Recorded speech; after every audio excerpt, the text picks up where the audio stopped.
Hey guys, and welcome back to this small series of reflections that we're going to be having throughout this time. And on the last video that I made, we were discussing the importance of learning to value our time. And today we're going to expand on that, but really focusing on what we're going to do with our time. It's extremely important to live an intentional life. And part of an intentional life is to have goals in mind. You see, if you're not pushing yourself to accomplish certain goals, aspirations, dreams, or simply just make a change for good in your life, then you might be breathing but not necessarily living, and there's a big difference.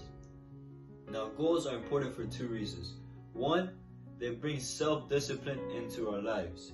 You see, now we need to make the sacrifices needed in order to fulfill those dreams or aspirations or whatever it might be. The second thing that it does is that it brings purpose into our lives. And today we're going to be looking at a passage in the Bible in Luke chapter 14 verses 28 through 30.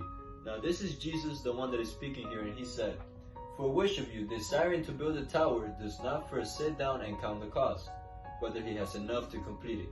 Otherwise, when he has laid a foundation and is not able to finish, all who see it will begin to mock him, saying, 'This man began to build and was not able to finish.'"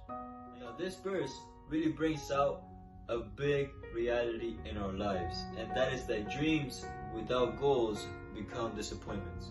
You see, if you don't have some sort of plan, some sort of goal into how you're going to accomplish whatever it is that you want to accomplish, then it's just going to stay as that, a dream or an aspiration, nothing more.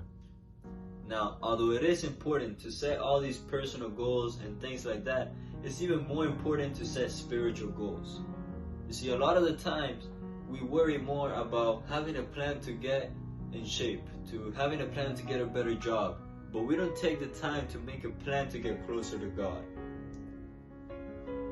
Now, if you truly want to see some sort of change in your life, then you need to come up with some sort of game plan in order to get closer to God.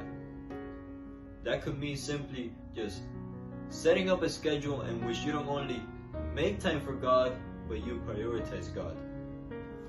That could also mean to just have some sort of plan into how you're going to approach your devotional time.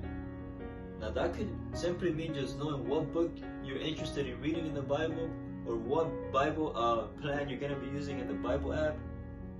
The point here is to be very intentional, to have some sort of specific plan into how you're going to get closer to God.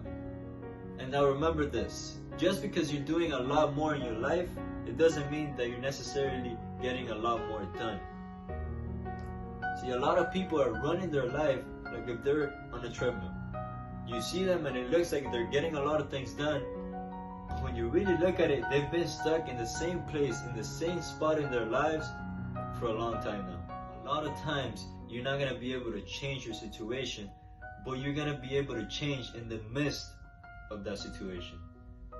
Guys, with everything that's going on, it feels like a lot of it is out of our hands. Like the situation is way out of our control.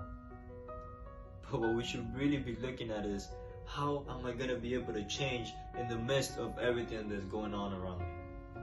And always keep this in mind. Never underestimate a situation that God has put in front of you, because each of them is an opportunity for you to grow. Each of them is an opportunity for you to make a change in your life. It all depends on how we respond to it. Every battle has its own significance. And with that, I'm going to leave you guys today. And as always, stay safe and God bless you guys.